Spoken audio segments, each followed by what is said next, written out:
የዛኔ እናቴ የሆነ ነገር እንዳለ ገባትና ዝም አለችኝ። ልዑልም ዝም ብሎ ወደ እናቴ ቤት ነዳው። ቤት ከደረስን በኋላ እናቴና እህቴ ቤቱን ፏፏ ለማድረግ መሯሯጥ ጀመሩ። እኔም ሶፋ ላይ ተስተካክዬ ተኛሁኝ። መሲ ባባን እያባበለች ለማስተኛት እየሞከረች ነበር። ልዑል ጥጉን ይዞ አንገቱን ድፍት አድርጎ ቁጭ አለ። ባባ ሲተኛ እኔ ጋር አምጥታ አስተኛችውና እነማዬን ለማገዝ ወደ ጓዳ ገባች መሲ። የዛኔ ቆይ ሰላም ለምንድነው እንዲህ የምትሆኚው አለኝ። ዝም አልኩትኝ። እሺ ልታየኝም ልታናግሪኝም አትፈልጊም? ቆይ ምን አደረግኩሽ አለ። ከዚህ በላይ ምን እስክታደርገኝ መጠበቅ ነበረብኝ? በአንተ ምክንያት ልጄን አጥቼ ነበር። እኔም ልሞት ነበረ። ያንተን ነገር ሳብሰለስል ነው ከወደኩት። ድንገት ተነስቶ እስከ እኩለ ሌሊት እያመሹ መምጣት ጀብድ መሰለህ እንዴ? አሁን ምንም ማውራት አልፈልግም። ከቻልክ በቃ ብትሄድ ጥሩ ነው። መሲን ይዛት ሂድ፣ ምግብ ትሰራላለች። ለእኔ እናት ያለችልኝ አልኩትኝ። አይ መሲ ካንቺ ጋር ትሆንልሽ፣ እናትሽን አታስቸግሪ፣ እህትሽም ተማሪ ናት። በቃ ቻው ብሎኝ ወጣ። ልክ እሱ ሲወጣ እየሮጠች ተከተለችውና ቡና ሳጠጣት ሄድም አለችው። እሱም አያመሰግናለሁ ሰው ቆሞ እየጠበቀኝ ነው ብሎ ዋሽቶ ሄደ። እሱ ከሄደ በኋላ ቡናችንን ጠጥተን ምሳችንን በላልተን ስንጨርስ እናቴም ባባን ያዙትና እስኪ ወደ ውጪ ተጫወቱ አለቻቸው መሲንና እህቴን። እሺ ብለው ወደ ውጪ ወጡ። እናቴም አጠገቤ ቁጭ አለችና ልጄ ምንድነው የተፈጠረው ከሉል ጋር? ሳትዋሺ እውነታውን ንገሪኝ አለችኝ። አረማዬ ምንም አልተፈጠረም አልኳት። ልጄ እኔ እናትሽ ነኝ። እንኳን ይሄንን ከዚህም በላይም ብዙ እረዳለሁ። ልጄ ልዑልን እስከማውቀው በጣም ጥሩ ልጅ ነው፣ ግን የሰው ልጅ ጸባዩ አይታወቅም። አሁን እየቆየሽ ስትመጪ ደሃ ስለሆንሽ እያናቀሽ መጣ እንዴ? ንገሪኝ እውነቱን ወይስ ምንድነው አለችኝ። ግን እንዲሁ ስላናደደኝ ነው ማዬ። አምሽቶ እየመጣ ስለሆነ ትንሽ ልቀጣው ብዬ እንጂ ተናንቀን ምናምን አይደለም። ግን ማዬ አሁን ሳልቀጣው ከተውኩትኝ ነገ ኖርማል እያደረገው ስለሚመጣ ነው እንጂ አንቺ እንዳሰብሽው አይደለም አልኳትኝ። እርግጠኛ ነሽ አለችኝ። አዎ ማዬ አታስቢ፣ አሁን ረፍት ማድረግ ፈልጋለሁ፣ ትንሽ ልተኛ አልኳት። ግን የሰው ልጅ መተኛቱ አይደለም ዋና ነገሩ፣ ጭንቅላቱ ረፍት ማግኘቱ እንጂ። ጭንቅላታችን ሰላም ከሌለው ረፍት ካጣ መተኛታችን ትርጉም አልባ ነው። የዛን ቀን መሽቶ ከነጋ በኋላ በነጋታው እናቴንም ስራ ካለሽ ብያት ወደ ስራዋ ሄደች። እህቴም ወደ ትምህርቷ። እኔና መሲ ቤት ውስጥ ቀረን። ልዑሌ ወደ 5 ሰዓት አካባቢ መጣ። እኔ መንቀሳቀስ ስለማልችል ልዑል ሲመጣ መሲ ልጁን ለልዑል ሰጠችውና ምሳ መሰራራት ጀመረች። ባባ እንቅልፉን ሲተኛ አምጥቶ አስተኛውና ማውራት እንችላለን አለኝ። ምን የምናወራው ነገር አለ አልኩትኝ። ሰላም ማታ ቤት ሄጄ እንቅልፍ የሚባል ነገር ባይኔ አልዞረም። ሰላም እኔ ወደ ኋላ መመለስ አልፈልግም። ጠዋት ስራ ወጥቼ እስክመለስ የምናፍቀው ሰው ያስፈልገኛል። ሰላም በፈጣሪ ቆይ ምን እየሆንሽ ነው? ቆይ እኔ አንቺን ቤቴን ልጄን ጠልቼ ነው የሚመስልሽ? እሱም ማሰብ የነበረብህ እኮ አሁን አይደለም። ስልክህን እያጠፋክ እያመሸህ ስትመጣ ነበር። በአንተ ምክንያት እኔ እንደዚህ መጨነቅ ነበረብኝ? አንተን እያሰብኩ እኮ ነው። ምን እንደምረቅ እንኳን ማስተዋል አቅቶኝ ልጄን አጥቼ ነበር። በቃ አሁን ላይ ካልፈልግም አታስጨንቀኝ። የዛኔ ብስጭት ብሎ ብድግ አለ። ሰላም ቆይ እኔ የትማመሽ ነው የሚመስልሽ? በየመጠጥ ቤቱ ስዝናና ስጨፍር አይደለም እኮ ህይወቴን ለማትረፍ ነው በኩለ ሌሊት የምገባው። ምን ማለት ነው ህይወቴን ለማትረፍ ማለት? ምንድነው የምትቀባጥረው አልኩትኝ። በቃ እንደውም ሁሉን ነገር ትቸዋለሁ። ያኔ ስታጭኝ ይቆጭሻል። አንድም ቀን ቁጭ አድርገሽ እንኳን እንደ ትልቅ ሰው ምን አጋጥሞ ነው? ምንድነው ከኔ ከበደ? በህይወት ውስጥም ምን አሳልፈሃል ብለሽ ጠይቀሽኝ አታቂም። የመጀመሪያ ቀን አመሸው። ተቆጥተሽ ከመናገር ውጪ ምንም ነገር በእርጋታ ሳትጠይቂኝ ቀረሽ። በድጋሚ ሳምሽ 2 ቀን ሙሉ ፊት ነሳሽኝ። እኔ ራሴ ለምኜ ታረኩሽ። ለሶስተኛ ጊዜ ሳምሽ እንደ ሚስት እንደ ጓደኛ ምን ገጥሞ ነው ያመሸኸው? ሳትዋሽ የገጠመህን ንገረኝ በማለት ፋንታ እኔ ስገባ እንደ ህፃን ልጅ ከክፍል ወጣሽ። ይኸው ያ ሁሉ ነገር ተፈጠረ። እሱም አልበቃ ብሎሽ ተመልሼ ወደ ቤት አልመጣም ብለሽ እናትሽ ቤት መጣሽ። እሺ ቆይ በዚህ ህይወት ውስጥ ጥፋተኛ እኔ ብቻ ነኝ? ሌላ ምንም አይደለም የሚቆጨኝ። በህይወቴ የምኖርለት ሰው አገኘው ብዬ እንደ አዲስ ለመኖር ህይወቴን አብዬ ለመጀመር በህይወት ለመቆየት ስጣጣር አንድ ከጎኔ የሚሆን ሰው ማጣቴ ብቻ ነው የሚቆጨኝ። ወንድ ልጅ እንደዚያ ሲያለቅስ ማየት ሲያስጠላ። ለዛው ያ ባለ ግርማ ሞገሱ ልዑሌ ምላሽ አልጠበቀም። ቀጥታ ከቤት ወጣ። ልዑሌ እያልኩኝ ጠራሁትኝ። ዞር እንኳን አላየኝም። ተነስቼ መሮጥ አልችል ነገር መሲን ጠራኋትና ልዑልን ተከታዩ አልኳትኝ። ፈጠን ብላ ከቤት ወጣች። ብዙም ሳትቆይ ተመልሳ መጣች። እንዳትከተኝ ብሎ ጮህብኝ። ምን ሆኖ ነው እንደዚህ ሲሆን አይቼው አላቅም አለችኝ። የዛኔ ይበልጥ ጨነቀኝ። ስልኬን አንስቼ ደወልኩለት፣ ዘጋብኝ። ደግሜ ደወልኩለት፣ ከነጭራሹ ስልኩን አጥፍቶታል። ራሴን ለማረጋጋት ሞከርኩኝ። እዛው ሶፋ ላይ በጀርባዬ እንደተኛሁኝ ግን ምን ለማለት እየሞከረ እንደነበረ ተደበላለቀብኝ። እኔ ያን ያህል ሰው የማልረዳ ግዴለሽ ሚስት ነኝ እንዴ? ልዑሌ ለማውራት የሞከረው ስለምንድን ነው? ግራ ገባኝ። መሲ ምሳ ልስጥሽ አለችኝ። እኔም በፍጹም ምንም አልበላም አልኳትኝ። ወደ ማታ አካባቢ እህቴ ከመጣች በኋላ እኔና መሲ ባባን ይዘን የጽንስ ማጠናከሪያ ልወጋ ወደ ሆስፒታል ሄድን። ከዛ ስንመለስ ሉል ጋር ደወልኩለት። ስልኩ እንደተዘጋ ነው። ወደ ቤት መሄድ ፈልጌ ነበር ግን ቁልፍ አልያዝኩም አልኳት ለመሲ። አረ እኔ ጋ እኮ አለ። የዛኔ ከቤት ቀጥታ ወደ ሆስፒታል ስለመጣን እኮ ቆልፌ ያንቺን ቁልፍ ይዘን ነው የመጣሁት አለችኝ። እሺ በቃ እንደዛ ከሆነ ወደ ቤት እንሂድ አልኳትና ሄድን። ቤት ስንሄድም ልዑል የለም። ደጋግሜ ብደውልም ስልኩ አይሰራም። የምር መጨነቅ ጀመርኩኝ። ብዙ ጊዜ በጎን እያደረገ ሊነግረኝ የሚፈልገው ነገር አለ። ግን አንድም ቀን ጆሮ ሰጥቼው አዳምጬው አላቅም። ለምን እንደሆነ ግን አላቅም። አልጋዬ ላይ ጋደም እንዳልኩኝ መብሰልሰል ጀመርኩኝ። ጭንቅላቴ ሊፈነዳ ደረሰ። አምላኬ ሆይ ኧረ እባክህ ገንዘብ ምን ይሰራል? ሰላም መሆንን የመሰለ ጤና እያላልኩኝ ለራሴ። ባባ ከመሲ ጋር ነበር የተኛው። ቢያለቅስም እኔ ተነስቼ ላባብለው ስለማልችል እሷ ጋር ነው የሆነው። እነሱ እንቅልፋቸውን እየለጠጡ ነው። እኔ እዚህ በሐሳብ ብሰለሰላለሁ።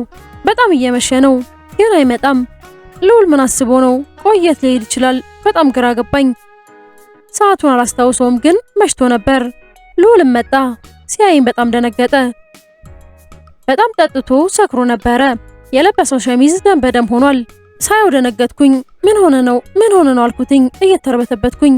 ምንም አልሆንኩም ነስሮኝ ነው አይታይሽም እንዴ አለኝ። አረ ሉሌ ተቀመጥ፣ ምንድነው የሆንከው በፈጣሪ ንገረኝ አልኩትኝ። እንደምታየው በአፌም ባፍንጫዬም ደም እየፈሰሰ ነው። በቃ ልሞት ነው። እስካሁንም መቆየቴ ታምር ነው። ይገርምሻል አለኝ። ምን ማለት ነው ሉሌ ንገረኝ፣ ላብድ ነው። ቆይ እኔን ተወኝ። ወሬ ውስጥ ያለው ልጅ ሰላም እንዲሆን ከፈለግ ምን ለማለት እየሞከርክ እንዳለ አስረዳኝ። አይዞሽ እስከ ነገ ጧት መቆየት አይቀርም። ጧት በተረጋጋ መንፈስ አወራሻለሁ ብሎ ተነስቶ ጥሎኝ ገባ። ከነ ደሙ በደረቱ ድፍት ብሎ ተኛ። ተነስቼ ሶፍት አምጥቼ ሰጠሁት። ቢያንስ አፍንጫህ ላይ አድርጎ አልኩትኝ። ሳሎን ቁጭ ብዬ ማልቀስ ጀመርኩኝ። የማደርገው የማወራው ግራ ገባኝ። እጄ እየተንቀጠቀጠ ነበር። ምን እየተፈጠረ እንዳለ ሰማይ ምድሩ ዞረብኝ። ለደቂቃ ሉሌንም በዚህ መልኩ አየዋለሁ ብዬ አስቤ አላቅም። ከመደንገጤ የተነሳ 10 እየተነሳው ትንፋሹን ቼክ እያደረኩኝ እቀመጣለሁኝ። አንዳንዴ ጭንቅላታችሁ በጣም ቢዚ ሆኖ በጣም ብዙ ሐሳብ ሲደራረብባችሁ ምን ማሰብ እንዳለባችሁ ግራ ገብቷችሁ ድንዝዝ ብላችሁ አታቁም? እኔ እንደዛ ነው የሆንኩት። ሌሊቱን እንደ አዲስ ያረገኝ የሆነ ሰዓት የማየው ነገር ሁላ ጭልም እያለብኝ መጣ። ህመሙ ይሄ ነው የምለው አይደለም። ከስከዛሬ በተለየ እያመመኝ ነበር።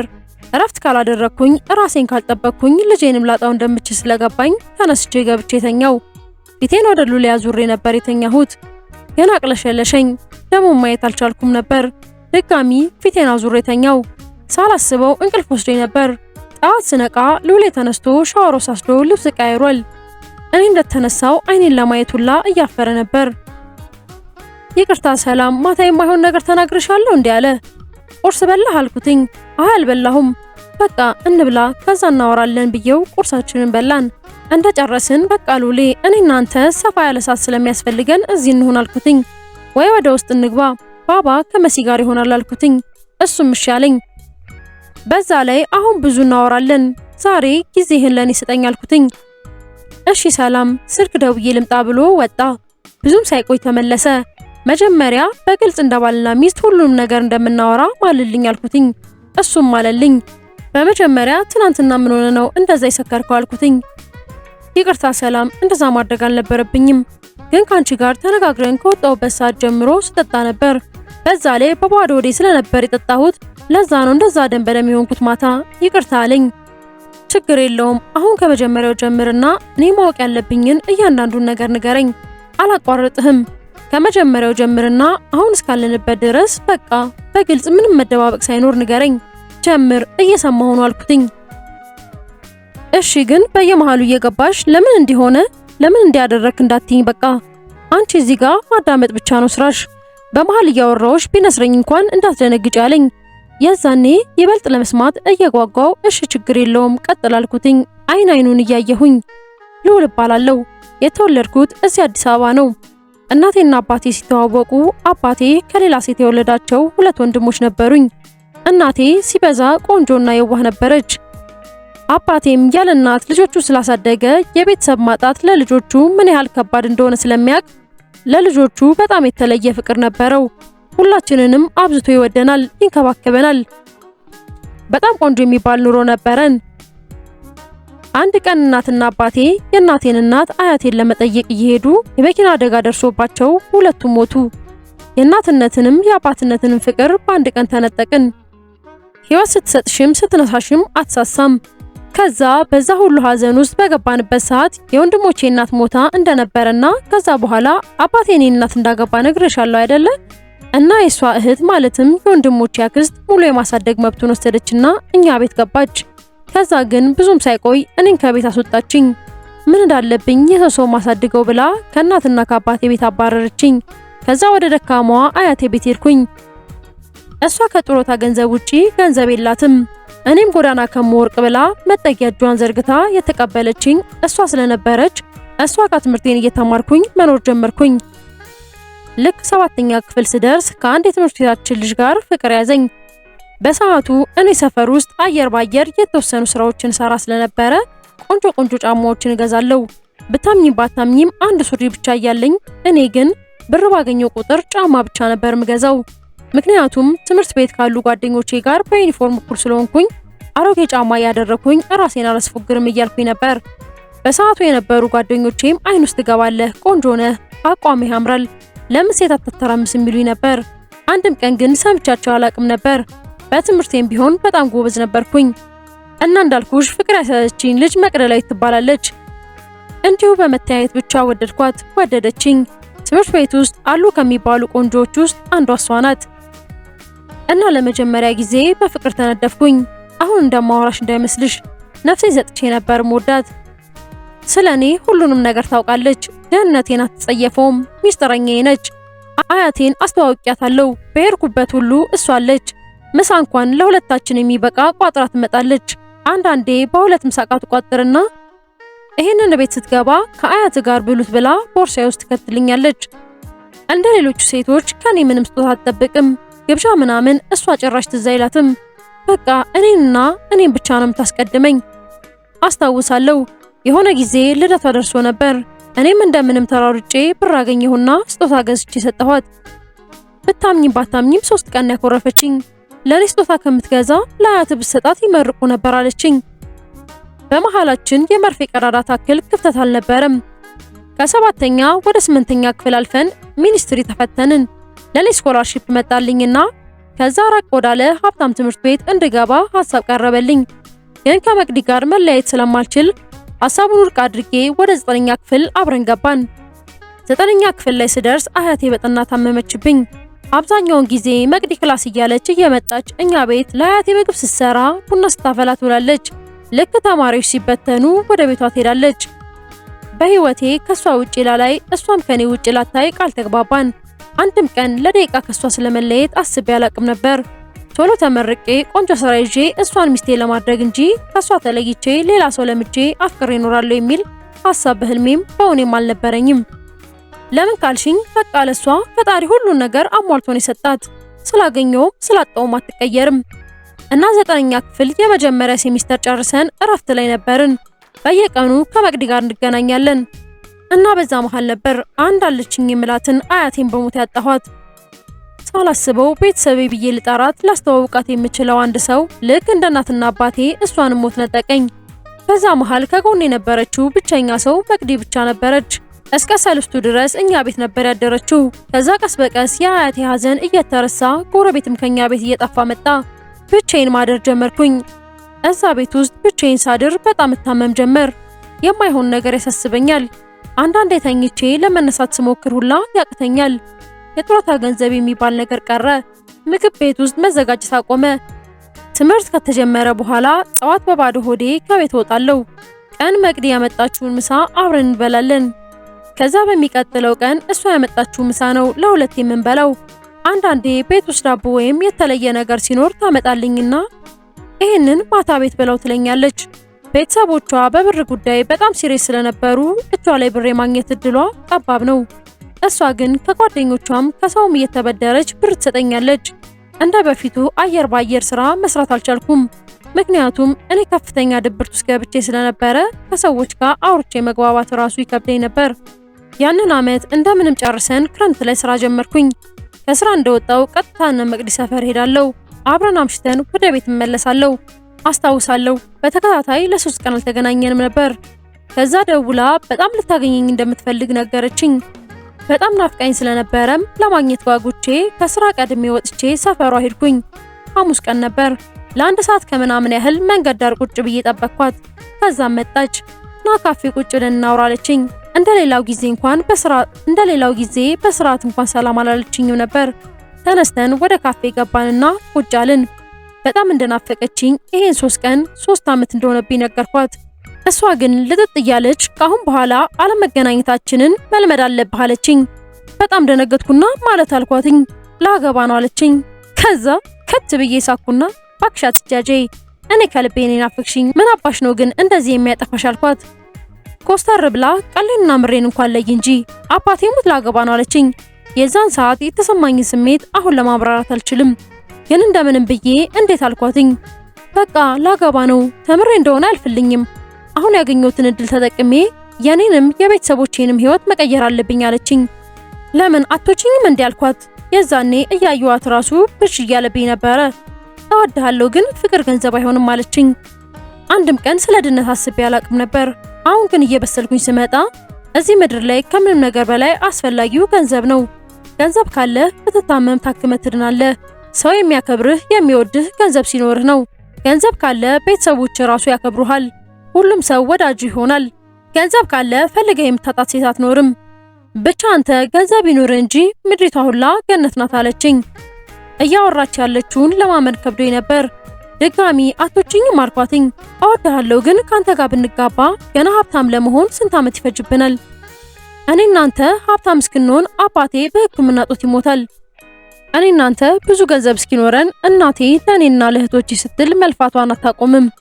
እንደ ጎረቤቶቻችን የቤት እመቤት መሆን አትችልም።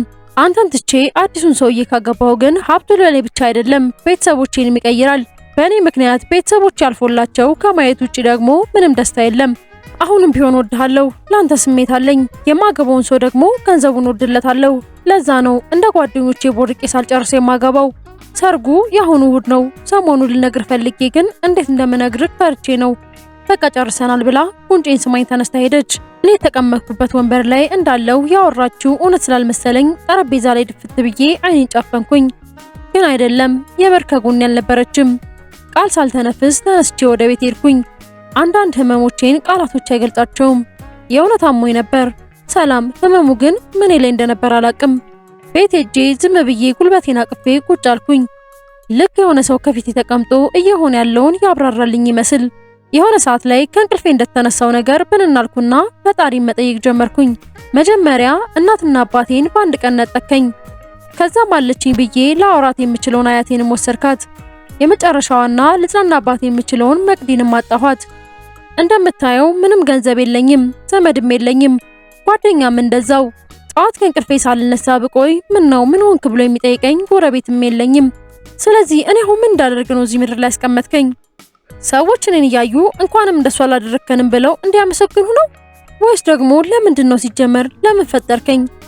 አላቅም። በዛ ሰዓት ምን እያወራው እንደነበረ ራሴን ላጥፋ እንዴ ብዬ አስብና ከተቀመጥኩበት እነሳለሁ። ከዛ ደግሞ መቅዲ አቋ ቢሆንስ እንደዛ ያለችው? እኔ ራሴን ባጠፋ እኮ በጸጸት ትሞትብኛለች። በቃ እሁድ የምር ሰርጓ ከሆነ ከዛ በኋላ ራሴን አጠፋለሁ አልኩኝ። በነጋታው እንደምን ብዬ ተማሙቼ ወንድሞቼ ጋር ሄድኩኝ። አክስታቸው ነበር በሩን የከፈተችው። አሁን አያቴ ስለሞተች ምናልባት ለትንሽ ጊዜ እነሱ ጋር መቆየት ከቻልኩ ብዬ ጠየቅኳት። ሂድ ከዚህ እዚህ ችጋር አትጥራብኝ ድጋሚ እንዳላይ ብላ ባረረችኝ። ከነሱ ከተመለስኩኝ በኋላ ወደ ቤት መሄድ አልፈልግም። እዛ ቤት ውስጥ ስገባ የማስበው ብዙ ሐሳቦች አሉ። እዛ ቤት ውስጥ ስገባ የማስባቸው ብዙ ሐሳቦች ስላሉ ዝም ብሎ ጭልም ይልብኛል። እስከ 11 መንገድ ዳር ቁጭ ብዬ ወጪ ወራጁን ሳይ አመሸውና ለመቅዲ ደወልኩላት። ስልኬን ብሎክ አድርገዋለች። ስላላስቻለኝ ሰፈራቸው ሄድኩኝ። እሷን ከየት ላምጣት ስተኝ በጣም ብስጭታለች። ድጋሚ ሰፈር መጥቼ እሷን የማስጠራት ከሆነ ጮሃ በፖሊስ እንደምታስይዘኝ ነገረችኝ። እኔም አይኗን ማየት ብቻ ስለነበር የፈለኩት ስላየዋት ደስ እያለኝ ወደ ቤት ተመለስኩኝ። ቀኑን ሙሉ ምንም ሳልበላ ስለዋልኩኝ በጣም እርቦኝ ከንፈሬ ሁላ እየደረቀ ነበር። መንገድ ላይ ስልክ ቤት አየሁና በረሃብ ከምሞት ከማንስ ጋር አወራበታለሁ ከመቅዲ ውጭ ያልኩና በጣም በርካሽ ዋጋ ሸጥኩለት ለሆነ ልጅ። ከዛ ራቴን በላው። የቀረችኝን ብር ይዤ ወደ ቤት ሄድኩኝ። ምሽቱ ምሽት እንዳይመስልሽ ልክ ቤቱ ስገባ ነው በሽታ የሚነሳብኝ። በነጋታው በጠዋት ተነሳውና ከቤት ወጣሁኝ። የምሄድበት ወይም የምውልበት እኮ የለኝም፣ ግን ቤትም ሙሉ ከሆነ ብዙ ነገሮች አስባለሁ። ምናልባት እናትና አባቴ ባይሞቱ ከማንኛውም ልጅ በላይ ተንደላቅቄ እየኖርኩ ነበርኩኝ እላለሁ። ምናልባት አያቴ ባትሞት ባለቻት የጡረታ ገንዘብ ያሰናዳችውን ብትበቃንም ባትበቃንም ቀምሰን እናድር ነበረ። ምናልባት ከመቅዲ ጋር ባንጣላ ኖሮ ቢያንስ እሷን ለማስደሰት ስል ስራ አላቆምም ነበር። ከምንም በላይ ከባዱ ህመም ያፈቀረ ሰው ሲከዳ ነው። ሰላም ልብሽ ላይ ይሁን ምንሽ ላይ አታቂውም። በቃ የምትወጁን ሰው የሌላ ሆኖ ማየት፣ በዛ ላይ ደግሞ በዙሪያሽ ችግር ብቻ ሲወርሽ። በዛ ላይ ደግሞ በዙሪያሽ ችግር ብቻ ሲወርሽ ራስሽን የማጥፋት ድፍረቱ ደግሞ ስታጪ፣ በቃ ፈጣሪ በየትኛውም አጋጣሚ አንቺ እንዲገልሽ ትማጸኛለሽ። እኔ ከቤት ስወጣ ፈጣሪ ራሴን አጥፍቼ ግፍ ከምሰራ በቃ በሆነ ሰበብ ፍጠርና ግደለኝ፣ ወይ አስፋልት ስሻገር ዝም ብለ በሆነ መኪና እንድገጭ አድርገኝ እላለሁ። እና ከቤት ወጥቼ ዝም ብዬ መንገድ ዳር ቁጭ እንዳልኩኝ ይመሽልኛል። ከ11 ሰዓት በኋላ መቅዲ ሰፈር ሄዳለሁ። እንዳለችውም ለካ እሁድ ቀን ሰርጓ ነበር። በጧት ተነስቼ ሰፈራቸው ሄድኩና ቆምኩኝ። የእነሱ ግቢ ድባብ ጦፏል። አንዷን ሴትዮ ቀስ ብዬ ጠጋልኩና እዚህ ግቢ ምንድን ያለው አልኳትኝ። ወይ መቅዲዬ ምን የመሰለ ሀብታም ባል ልታገባ ነው ብላ አልፋኝ ሄደች። ከዛ እኔም በቃ አመንኩኝ።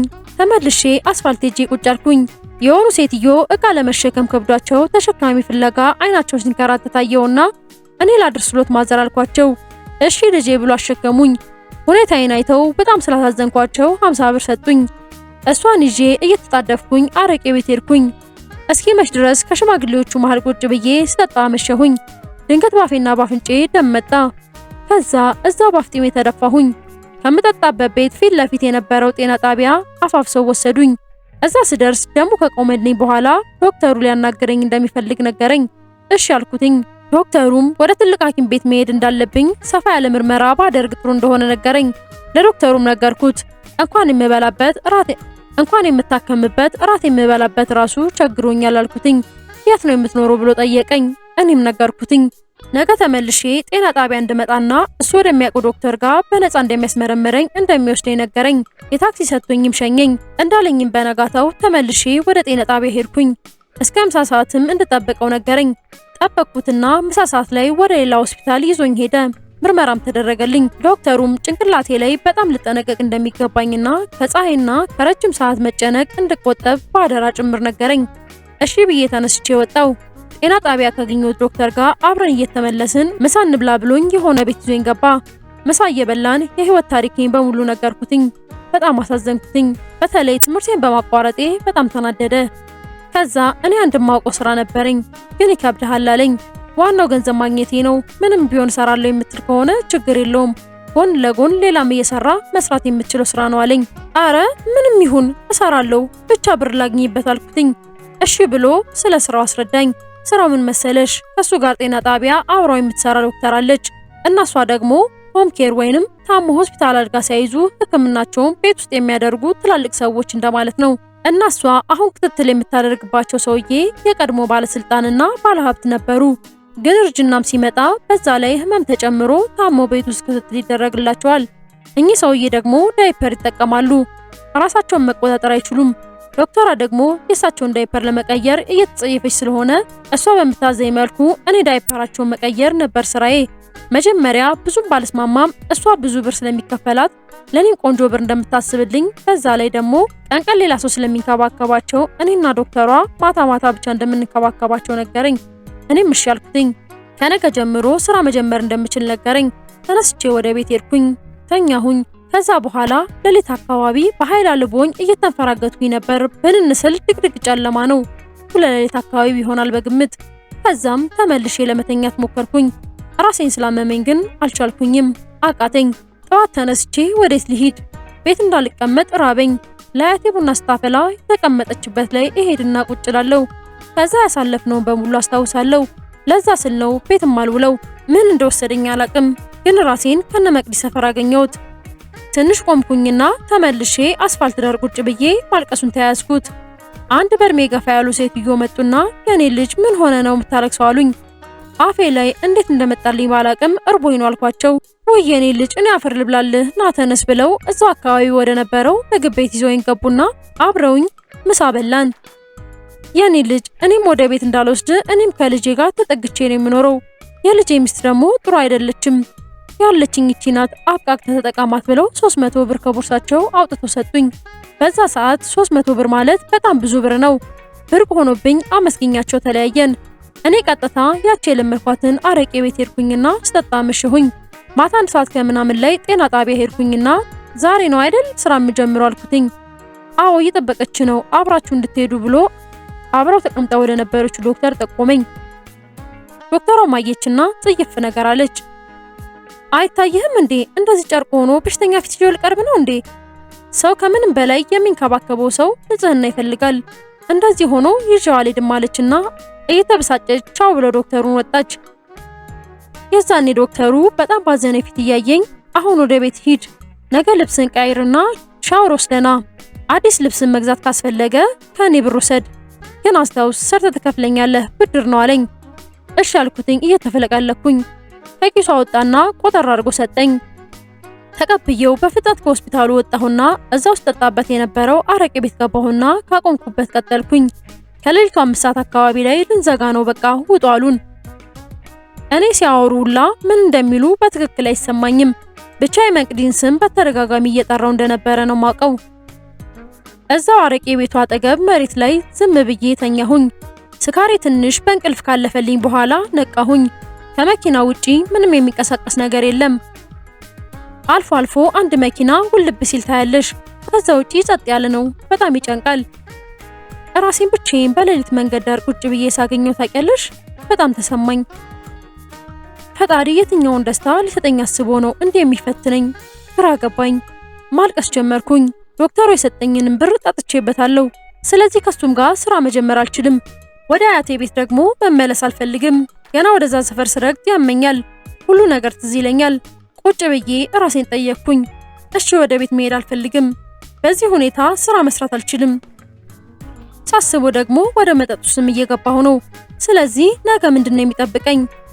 ምንድነው ተስፋዬ? ምንድነው የማደርገው ብዬ ራሴን ጠየቅኩኝ። ግን ምንም መልስ የለኝም። ልክ በየመንገዱ ዳር እየተኙ እንደምታያቸው ሰዎች ትሆናለህ፣ ከዛ ትሞታለህ።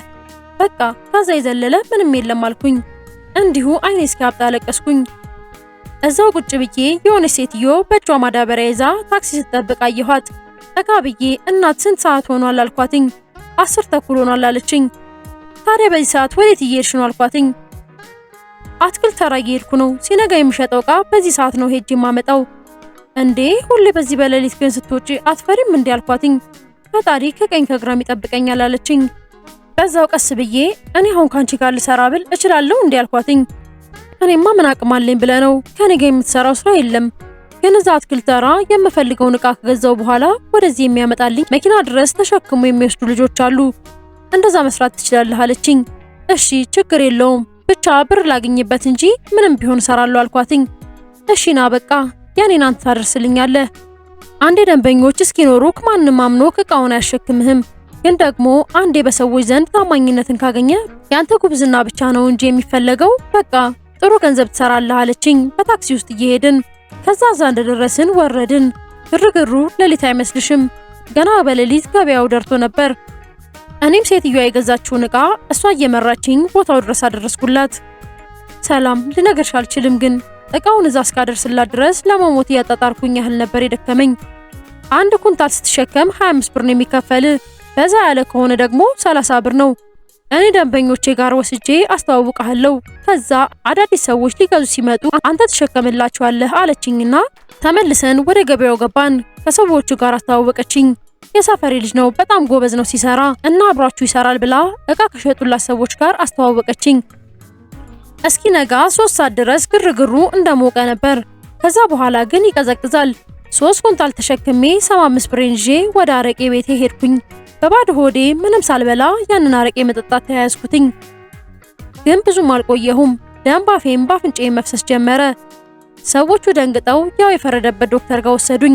ጤና ጣቢያው እኔ ከምጠጣበት ቤት ቅርብ ስለሆነ ብዙም አይቸገሩም።